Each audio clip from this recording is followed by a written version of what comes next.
કચોરી ઈ આ હું તુરના દાણા બાફા હા આમાં ચટણી મીઠું હળદર ધાણા જીરું અને આ લીંબુનો રસ બરાબર. બધું મિક્સ કરવાનું હા.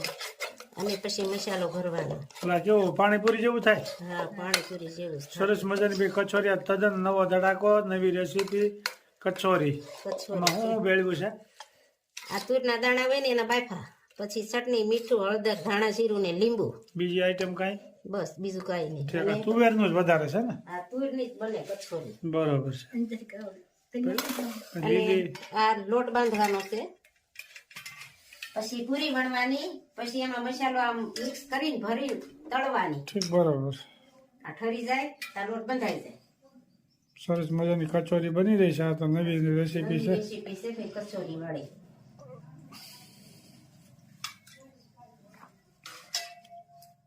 લોટ બંધાયેલો છે જોઈ શકો છો.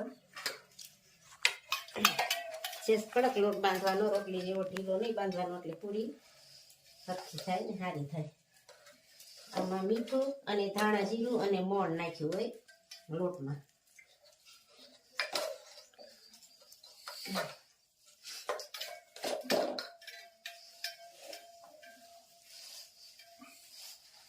મસાનો લોટ હોય આ મેંદાનો હોય ને ઘઉંનો ચાલે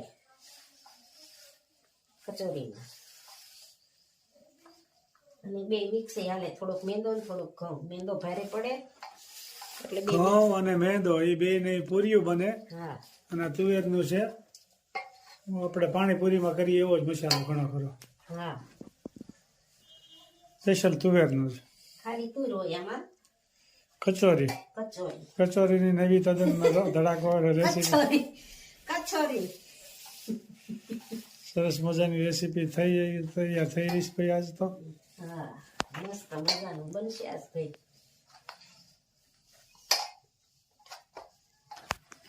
પૂરી વણાઈ ગઈ છે અને કચોરી ભરાય છે. એક શેકાઈ કે પણ ગઈ છે બરોબર હા. કચોરી એમ ને કચોરી. આ તદ્દન નવી રેસીપીનો ધડાકો છે આ જોઈ શકો છો આમાં થોડો થોડો આમ તુવેરનો માવો ભરવાનો અને પેક કરવાનો. બરોબર પાકીટ પેક કરે ને એમ પેક કરીને તળવાનો. બરોબર પડીકું વાળવાનું પડીકું વાળવાનું અને આ મસ્ત મજાની તળાઈ ગઈ પણ હતા. બરોબર એક નામ તૈયાર થયું છે બીજું તૈયાર થાય છે બીજું તૈયાર થાય છે અને ધીમી ગેસે તળવી પડે બરોબર એટલે વાર લાગે થોડીક. એનો માવો છે આ માવો આ પૂરી અને આ કચોરી સરસ મજાનું તળાવ મળી છે મસ્ત મજાની.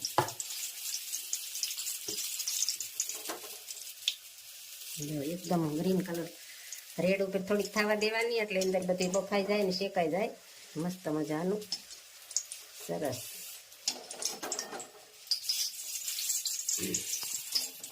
તૈયાર થઈ ગઈ ને તૈયાર થઈ ગઈ હવે. સરસ મજાની કચોરી જમવા પણ બેસી ગોદવાળીને તો બેસતા નથી તે એને કોના દીકરા પરણાવવા છે અને મોટા ભાગે તો દોડ શેને માટે મુકાતી હોય પોતાના પરિવારને સુખી સંપન્ન જોવા માટે. એટલે એમના મનમાં કોઈ એવો જગતનો જ ભાવ હતો કે વળી આ સ્વામિનારાયણ આમથી આમ દોડે તેને કોના દીકરા પરણાવવા છે. ત્યારે મહારાજે માણવી ઘોડી ઉભી રાખીને કીધું કે આખી દુનિયા છે ને એ બધા જ અમારા દીકરા છે એ બસ જાને અમારે અક્ષરધામમાં તેડી જવા છે એટલે એક ઠેકાણે બેઠા રહીએ તો થોડો પાર આવે.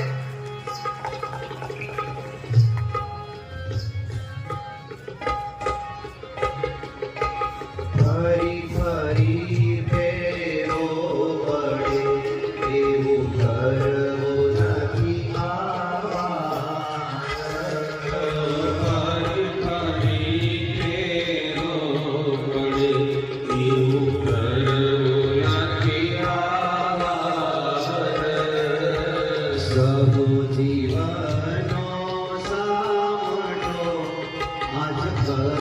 જો ભગવાન ભણવા જાય એટલે રમકડા ગોઠવી રાખ્યા છે.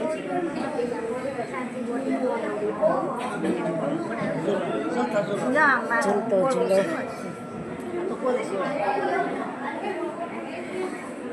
કષ્ટભંજન દેવ ભગવાન ભણવા જાય અત્યારે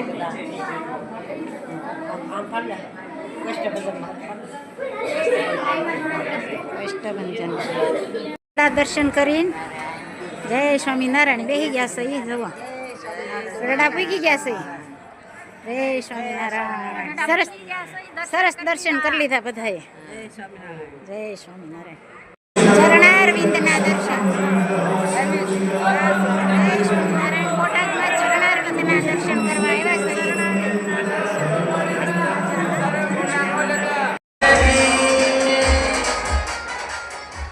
अति भव्य अति दिव्य बोटाद धाम के आंगन में भगवान स्वामी नारायण के महाप्रतापी संकल्प सिद्ध चरणारविंद का शतामृत महोत्सव आज बड़े धाम धूम से हम सभी मना रहे हैं। महोत्सव का तृतीय दिन प्रथम सत्र की कथा का मंगल आरंभ हो रहा है। आइए एक बार जोरदार तालियों के नाद से हमारे महोत्सव के प्रेरक प्रणेता और सत्संगी जीवन ग्रंथराज के वक्ता श्री व्यास पीठासीन परम पूज्यपाद गुरुवर्षि का हम सभी तालियों के नाद से स्वागत करें, भाव पूजन करें। मुख्य यजमान परिवारों द्वारा यहाँ पर पूजन हो रहा है। भाव गाबाणी परिवार सुनील भाई गाबाणी पर पधारो, दीपक भाई जीवराज काका पधारो, मंच पर पधारशो, विजय भाई परी મસ્ત મજાનો બોટાદમાં नितिन भाई સપ્તાહ ચાલુ છે और